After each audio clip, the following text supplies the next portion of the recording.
Bonjour et bienvenue dans la cuisine d'Aïda. Alors aujourd'hui, je vais vous préparer une recette super facile, pas prise de tête parce que j'ai pas beaucoup de temps et parce que j'avais pas non plus énormément d'ingrédients. C'est une recette que les enfants aiment beaucoup. Forcément, il y a des pâtes et donc ce sont des pâtes à sauce crémeuse avec de la viande hachée. On voit tout de suite les ingrédients. Donc il nous faudra de la viande hachée, il nous faudra un oignon rouge ou un oignon jaune coupé en tout petits morceaux, du persil et un peu de coriandre. En épices, un peu de gingembre, du sel, un peu de curcuma, du ras el hanout, du paprika et un peu de poivre. De la tomate fraîche que j'ai râpée. Voilà. Et il me restait une moitié de carotte et une moitié de courgette que j'ai râpée également. Allez, on passe tout de suite à la cuisson. Donc, on fait chauffer de l'huile dans la poêle. On va faire revenir nos oignons.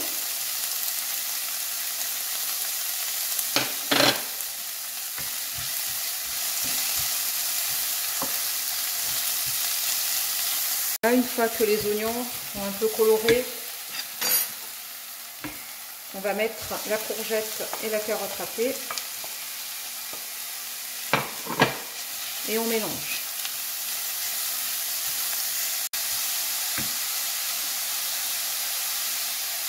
On va mettre les morceaux de viande.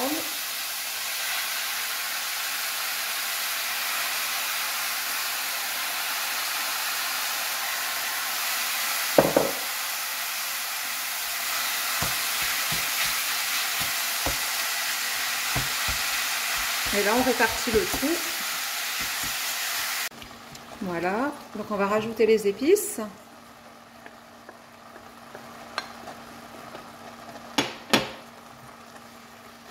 Et on continue de mélanger. Donc, et parmi les épices, j'ai oublié de mettre de l'ail en poudre.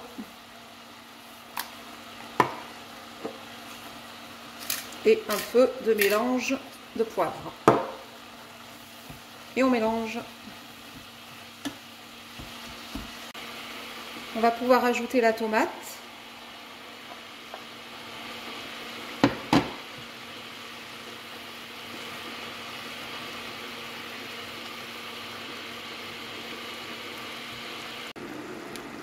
Et on rajoute également du concentré de tomate. Voilà, j'ai mis 2 cuillères à café de concentré de tomate. C'est ce qui va permettre de donner de l'onctuosité à notre sauce. Donc on répartit bien partout.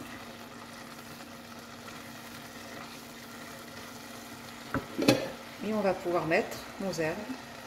Donc persil et coriandre. Après vous pouvez mettre que le persil ou que la coriandre ou pas en mettre du tout. Mais ça donne vraiment un bon petit goût. Ça rehausse le parfum. Donc pendant que notre sauce est en train de cuire, on peut préparer en parallèle les pâtes. Donc là, pour gagner un peu de temps, j'ai fait bouillir de l'eau.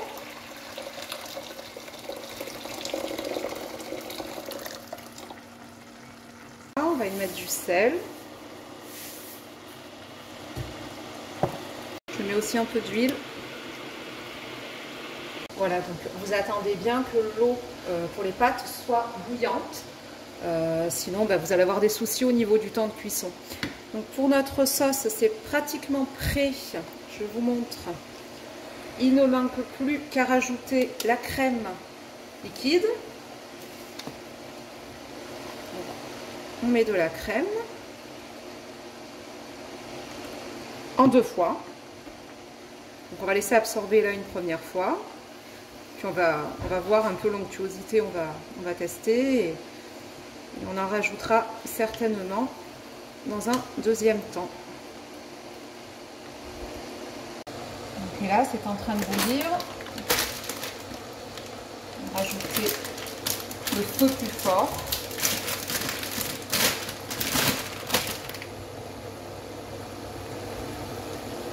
Pour pouvoir faire plonger nos pâtes.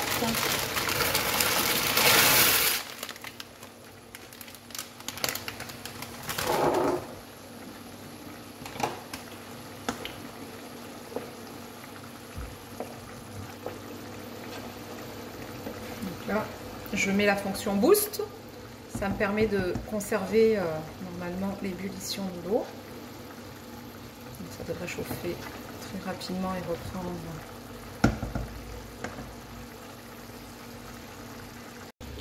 Voilà, donc là ça a reboosté. Je rebascule. Voilà, donc on va laisser les pâtes cuire. On va les programmer pour à peu près une dizaine de minutes. Et on les surveille et on surveille la sauce. Donc là je vais pouvoir ajouter le reste de crème parce qu'on veut quand même une sauce crémeuse, une sauce onctueuse, donc il faut quand même qu'il y ait du liquide.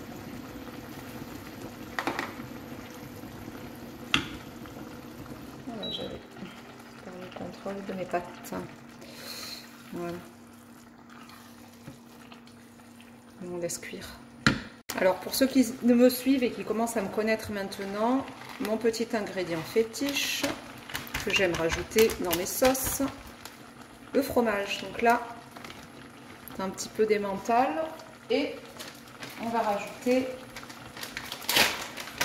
également un petit peu de parmesan râpé, petite touche pour plus de crémeux et d'onctuosité. C'est optionnel, hein, si vous voulez pas en mettre, n'en mettez pas, mais je vous garantis que c'est pas pareil, c'est vraiment meilleur avec. Notre sauce est prête, nos pâtes, je vais pouvoir les égoutter et on va pouvoir assembler le tout. Voilà, donc on a égoutté les pâtes et là on va mettre la sauce par-dessus de façon à ce que nos pâtes s'imprègnent de la sauce crémeuse. Voilà. Voilà, regardez. On va mélanger.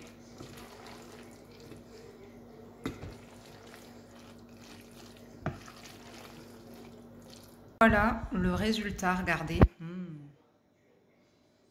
Elles sont vraiment trop bonnes. Voilà comment faire un repas rapide, simple, équilibré et nourrissant. Il suffit de réaliser cette recette. Bah, écoutez, j'espère que cette recette vous a plu. C'est la fin de la vidéo. Donc n'hésitez pas à partager, commenter et à réaliser bien évidemment ma recette. Voilà, bah, je vous souhaite un bon appétit. Et puis on se dit à très bientôt dans la cuisine d'Aïda. Bon appétit!